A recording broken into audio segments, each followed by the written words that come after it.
The new opposition leader, Angus Taylor, joins me now. Welcome and congratulations. Thank you, Sarah. Good to be with you. Now, just before we come to that immigration plan, I want to learn something about you. What's the hardest lesson you've learnt in politics? Look, I think the hardest lesson is to focus every single day on the Australian people, on your electorate. That's a challenge, not a lesson. But it is an important lesson that you can get caught up with the day-to-day of the parliament and all the goings-on and the bureaucracy in government. Actually, the job is about focusing on the Australian people. And that is not easy, I have to say, and I see lots of politicians being distracted, but the job is to not get distracted and focus on the main game. Have you ever made a mistake that you really learnt something from? Of course. I think anyone my age has made mistakes through their life, and if they don't learn from them, they've missed an opportunity. And you know, I've said that we made mistakes during the last election campaign. I've made mistakes before I went into politics as well. When you do a lot of things, you make mistakes, and the most important thing is to learn from them and get up and go again. And that's what I'm seeking to do. I seek to do every single day. Let's have a look at this this plan that's being leaked today. It's from your side of politics. Somebody's leaked Sussan Ley's immigration policy, the effect of which is really to steal your thunder and claim that a hard line on immigration was her initiative, not yours. It's not a great start, is it? Well, that document, which I haven't actually seen, has no validity. As I understand, well, I know it didn't go through Shadow Cabinet or the leadership, and as I understand it, it wasn't seen by the relevant immigration shadows. So, frankly, I don't know what the document is. I don't know where it's come from. And I don't know what's in it. What I do know, though, is we need an immigration policy that raises the standards, reduces the numbers, because the standards have been too low and the numbers have been too high, and importantly, shuts the door to people who want to bring hate and violence to our shores from another place. But this plan, as we've seen it, it's been reported in all of the newspapers today. It contains a lot of detail. Clearly, it is the result of some discussion within the party. No one's suggesting it's actually fake, are they? Well, I don't know what the validity of it is, and I don't see any verification of its validity, Sarah, frankly. So when someone can verify that that had gone through Shadow Cabinet and leadership, which it hadn't, then... But what about relevant ministers working on a plan? Because we know that Sussan Ley was working on an immigration plan to be delivered that was delayed after Bondi. Presumably this is it, isn't it? So I can't comment on that. I think I've said all I know about it. Well, let me just put a few of the parts of the plan to you. It describes powers to ban migrants from certain areas in specific countries and deport others already here if they breach their commitment to Australian values. Are you now going to have a look at some of these recommendations and adopt them as your own? I'll work with my front bench, which I'll appoint in the coming days, to put together a policy which will go through the proper processes, through our Shadow Cabinet processes, through our party room, and on the back of that, we'll announce our immigration policies. But I can tell you the principles behind them, Sarah. Under Labor, the standards have been too low, the numbers have been too high, and they have not shut the door in a way they need to on people who don't adopt our values and beliefs. And that will be the overwhelming principle. Now, I don't know the motive of the people who've been handing these documents around. I haven't seen them. What I do know presumably the motivation is to damage you in some way. Oh, well, look, you know, politics has all sorts of motives, and I'm not going to comment on those because I don't know. What I will say is the Australian people want a strong immigration policy that protects our way of life, that is consistent with restoring our standard of living, which has been going the wrong way under a bad Labor government. Do you support the proposal to ban people coming from certain areas within countries designated as being under the territorial control of terrorists? Is that something you would look at? Well, I'd support any proposal that says that people who don't adopt our core values and core beliefs... That's a more specific question. Would you look at those kind of territorial banning of people from specific areas? Well, I think I've answered the question. If people do not accept the core values of this nation, that the principles... That's not about... I'm sorry, but that's a proposal not about core values. It's about geography and location. Is that something you'll be looking at? I'm answering the question as to what the core principle is that we will deploy in thinking about who should come to our country and who shouldn't. And that is that the standards have been too low, the numbers have been too high, and importantly, we need to make sure that we shut the door on people who don't adopt our core values and beliefs. That's a belief in democracy, the rule of law, obedience to the law, and our core freedoms. And they are things we talk about in citizenship ceremonies, and that's because they are right at the heart of what it is that's made us the great nation we are So do today. you support the idea of deporting migrants who are already here, who breach the commitment they make in their citizenship or visa test? If someone's not a citizen and they're temporarily here in this country and it's clear that they don't adopt those core values, they should go. I mean, I don't think that's particularly controversial. We have a very essential set of beliefs about what it is that's made our nation great. I firmly believe that democracy, the rule of law and basic freedoms are right at the heart of that. And if people don't want to adopt a belief in those things and accept the values behind that, they should go. I think the question here is not only about the principle, that is clear what you're saying about the principle, but how you achieve that. Do you want to see more checking of people who are here on visas before they become citizens, to check their social media, check what views they're espousing? Do you support that? And that is a good and fair question. And I think the right answer is that the intelligence agencies need to be looking at this very, very closely. Clearly, there will be regions where the risks are high, some regions in the world where the risks are higher than others.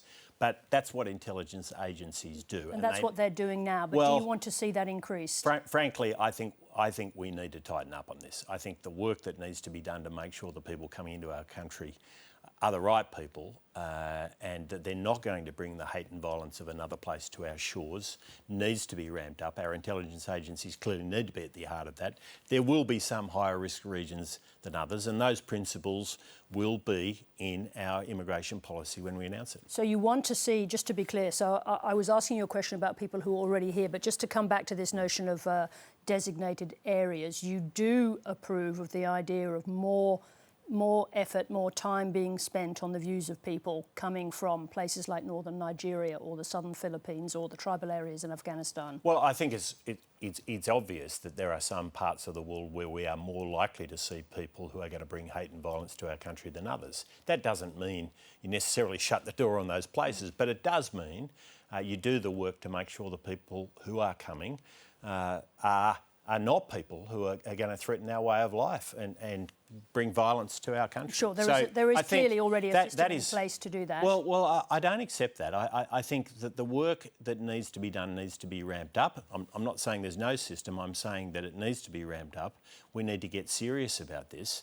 And frankly, the Labor government has not done the work necessary to make sure we are where we need to be. Let me just ask you quickly before we move on, that in relation to people who are already here on visas, do you support the idea of more checking of people who are here on visas before they become citizens, with the idea that if they breach a commitment to values, they be deported? Well, I think if someone is not acting in a way that's consistent with what I've described, they should go. But how do you do that? Well, of course, again, intelligence agencies have a role to play. Law enforcement agencies, the local law enforcement agencies have a role to play in this. Does that mean you would support Sussan Ley's idea for a new task force? Well, I don't know what that idea is because I haven't read the document, and as far as I'm concerned, it has no validity, Sarah. But what I would say is that this is the greatest nation on earth. It is a privilege to be a citizen here, and it is a privilege to be here. And I think if people come to this country and they're non-citizens and they aren't acting in a way which is consistent with what has made our country the country that it is today, they should go. And you are in favour of more checking of what people are saying as visa holders? Well, I think we need to make sure our intelligence agencies are keeping an eye on whether people are acting in a way that is consistent with the beliefs that I've described. This policy... And can I say, I mean, we have had a terrorist attack on our soil, which is unprecedented in this scale, just before Christmas, of course, in Bondi. And I think it's absolutely right and proper that now is the time to be saying to our intelligence agencies, we have to get this right. We have seen Islamist extremism in this country and people who believe in that ideology cause an extraordinary tragedy. And so this is a big issue and the government needs to take it seriously. The leaked policy proposes a net overseas migration number of 170,000. You've said a number of times over the weekend that the number of net overseas migration is too high. Would that be your target too, 170,000? Well, I haven't seen this document, Sarah. This famous document. It's not so different to the policy that the opposition took to the last election. The numbers have been way too high. We got to over 500,000 a year. That's well, can I say? 500,000 was policies put in place by the Liberal government after COVID. I don't accept that. This was under a Labor government, and a Labor government... 500,000 figure was put in place by policies that were agreed on by the cabinet that you were part of to address the gaps after COVID. Sarah, the job of a government is to deal with the circumstances they have in front of them, not make excuses. This government makes excuses every time something goes wrong. You accept that 500,000 figure is incorrect? This is a very important point. This government allows the net overseas migration to get to over 500,000, and all they want to do is blame someone else. This government has overseen rising interest rates and rising inflation, having promised that it was over, and they want to blame someone else. You know, it is time for this government to take responsibility for its absolute and abject failures on immigration, on the economy, on housing and home ownership. They are letting Australians down. May I just ask you this, is it not also letting Australians down on this complex question of immigration, to use figures that don't represent the current numbers, which are, I think, 260,000, forecast 225,000, you know, not 500. The one thing I know about Labor's numbers is they keep coming in above their forecasts again and again and again. This government is failing its own goals, its own targets. And frankly, in the process, it means that our services, our housing, our infrastructure is under pressure that Australians are feeling. And this government is failing Australians. Let me ask you a question about housing. In your first remarks as leader, you said young Australians deserve the opportunity to own a home. But at the same time, you're ruling out changes to tax incentives for property investors. Is that correct? Well, Sarah, what we need in our housing market is more supply. That's how we'll get more accessibility and more affordability. If you want more supply, you don't put a tax on it. Taxes reduce supply. I mean, economists understand this well. So I except think that, you know, the Grattan Institute, widely regarded serious economists, say the impact on construction would be minimal and that the change would actually, this is a change to capital gains tax, would free up money that could be spent on social and affordable housing. Is Grattan wrong? There are decades and decades of economic research that shows us when you put a tax on something, you get less of it. And that will be applied to homes as much as it does to everything else. I think this is common sense. It's obvious. But only this Labor government could think that the way to get more homes is to put a tax on homes. Let me put this to you. I mean, housing experts agree, I think almost without exception, possibly without exception, that the generous capital gains discount has fuelled speculation in housing and possibly put up prices to some extent in Australia. Can you explain how you can be for making housing cheaper but against a change in tax that has turbocharged speculation? Well, housing experts generally know that adding to supply will make housing more affordable and more accessible. There is universal agreement on supply. And economists have known for a long time if you add a tax to something, you get less of it. So I think it's the argument here is clear. What this Labor government is doing, though, is it's run out of money, so it's coming after Australians' money and coming up with some pitiful excuse about how somehow adding a tax to housing is going to give us more housing is just, it's beyond ridicule. Let me just ask you this question. Do you have any radical ideas on this, Angus Taylor, or are you just going to return to the policies that were repudiated by voters at the last election? Well, you know, the way to get more housing is to have more supply. In my own electorate, we've seen a rapid increase in the number of homes up towards the new Western Sydney airport. Why? Because when we were in government, we invested in the infrastructure necessary to support that new housing to be built, to build fantastic communities. We were at Oran Park just yesterday. Incredible community, amazing group of people from all over the world, many of them first generation Australians, and that has been made possible by infrastructure investment by previous state and federal Liberal governments. This is the key.